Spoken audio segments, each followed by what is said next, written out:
Fate was bullied every day until he awakened the true power of his SS rank skill. Fate is your typical disgusting loser with the job of holding a flag post in front of the castle walls. He's been there the whole day and complains about how starving he is feeling right now. He then notices a group of 4 adventurers passing nearby. One of them brags about hitting level 6 while doing their hunt a few hours ago. There was a merchant cart carrying some goods until it was attacked by a group of goblins. The goblins jumped onto the cart, but luckily, the same adventurers were close. Their leader rode a horse, ensuring the archer was protected while shooting the goblins down, and they would take care of the ones who got close to them. The long-haired dude easily deals with some monsters with his quick and smooth skills, while the huge dude did his best impression of Hulk Smash with his double-handed axe. After that, they returned to the city, where Hulk Smash brags about his level up. The group then talked about dividing the spoils of battle, but that only made Fate jealous. Despite that feeling, he knows he won't ever be able to be an adventurer. His stomach starts growling again, and he thinks he is useless. He's hungry, he has a stupid job, and his unique skill is worthless. Let's be fair, his stats are all 1, and his skill is gluttony. Despite his complaints, he knows he should be grateful to even have a job.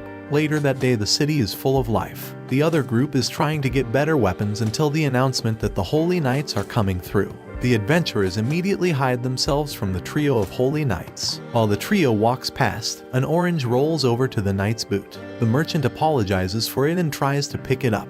However, the Holy Knight kicks the merchant away. The poor man tries to apologize again, but the Holy Knights start bullying him even more. They claim the merchant is insulting them, and for that reason, they should take his head. The poor man apologizes again, but the leader of the trio tells the other 2 to stop. Before leaving, he tells the merchant to not let the same thing happen again. The trio walks away, calling the old man lucky. The group of adventurers were watching everything, but they find it hard to believe that Lady Roxy is a holy knight like them. We return to our useless Fate, who's still complaining about his hunger. Luckily, his shift is almost over, until the trio arrives. They ask if Fate did a proper job to fill in for them today. Fate lowers his head and confirms he did. The leader of the trio then drops a few coins on the floor as payment and tells Fate to pick it up. Fate complies and slowly starts picking the coins. Yet, one of the Holy Knights steps on his hand. He starts insulting Fate, saying that he is so filthy that he didn't notice him. And as you expect, Fate is a bullied person who has no way to fight back.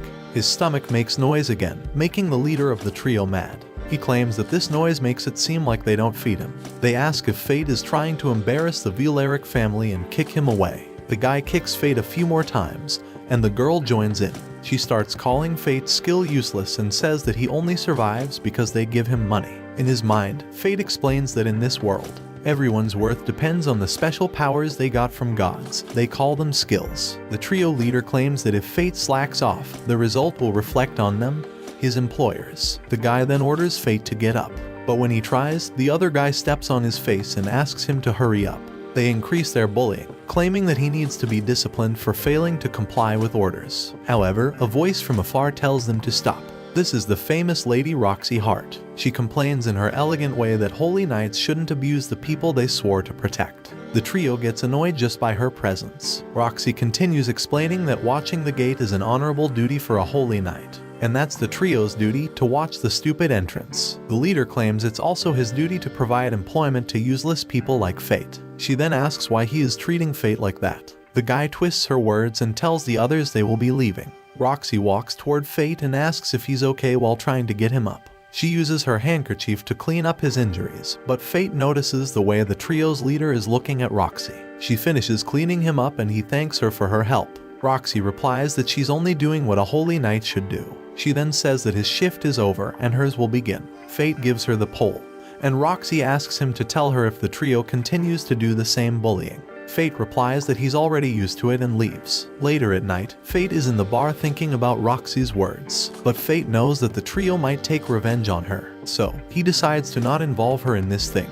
The bar owner comes to him and asks if the trio did the same as usual. He tells Fate if this keeps up, he will end up like the last guy. He says the trio gives their employees endless abuse and brutal labor, but they cannot prove it because the former employees didn't live enough to tell. Fate ignores the advice and thanks for the meal. The bar dude then says he will pray so that Fate doesn't end up like that. Meanwhile, Fate walks on the streets and his stomach is making noise again. Turns out his skill allows him to be always hungry. He calls that skill stupid and wishes he could have been born with something more useful. Not something that allowed him to become a holy knight, but something that could allow him to be a warrior, merchant, or craftsman. And that's the reality of this world. If his skill is trash, he will also be considered trash. Fate then suddenly stops and notices some thieves climbing up the walls. He starts running back to alert Roxy about the situation. Upon hearing the news, Roxy gives him the pool and says she will apprehend the thieves. He wishes her good luck, and she heads inside. Fate hears blades clashing and screams until they suddenly stop.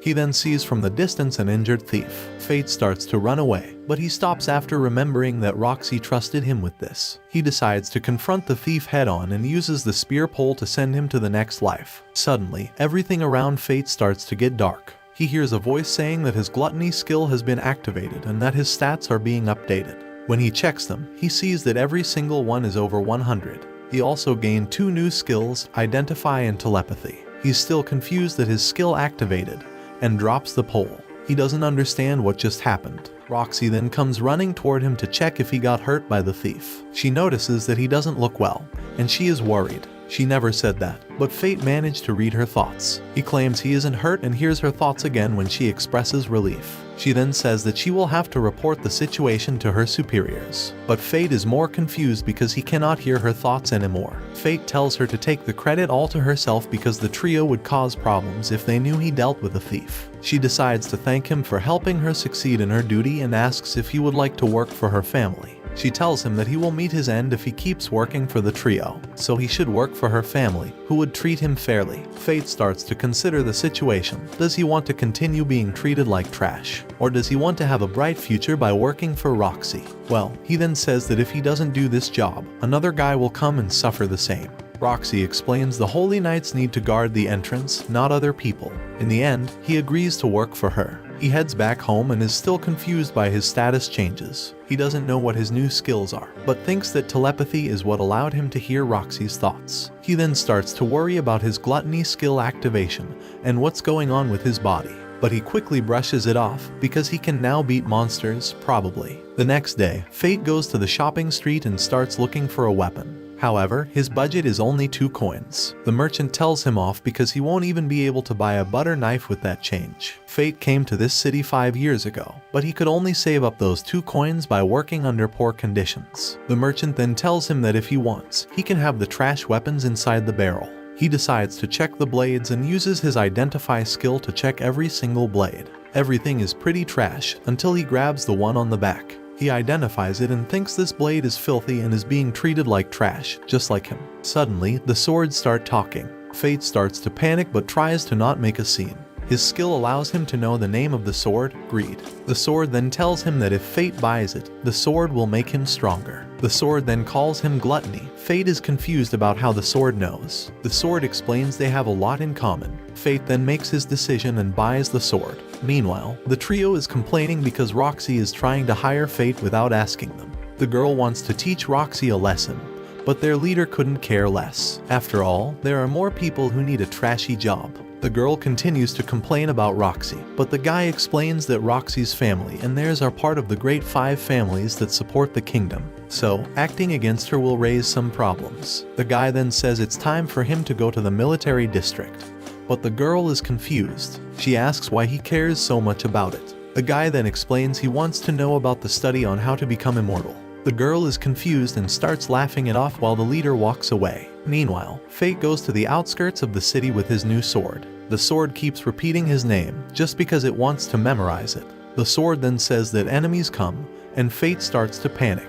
A goblin jumps on him, but Fate's eyes change, and he slices the goblin in one slash. The other voice speaks again, explaining that Gluttony was activated and will increase his stats. He also gained the Strength Boost skill. Fate is confused that this happened again, but there are more goblins around. Greed starts laughing and explains that goblins always appear in groups. They all dash to attack Fate, but he manages to parry and slice them, one after one. His gluttony skill keeps activating every time he defeats a goblin. A few hours later, Fate finally manages to defeat hundreds of goblins. He now has a few more skills, but his stats are now crazy. His lowest stat is nearly 500, and his strength is triple of that. Greed then asks if Fate stopped being hungry. Fate is initially confused, but he realizes that his stomach never made noise today. Fate then asks Greed what this is all about. He thought that people could only have the skills they were born with. Greed explains it's all because of gluttony. Normally, people must fight and win battles to increase their stats or level up.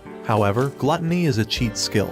It steals the stats and skills of whatever he defeats. The only problem is that he cannot get experience and level up. Fate asks how Greed knows about it, and the sword explains they're the same.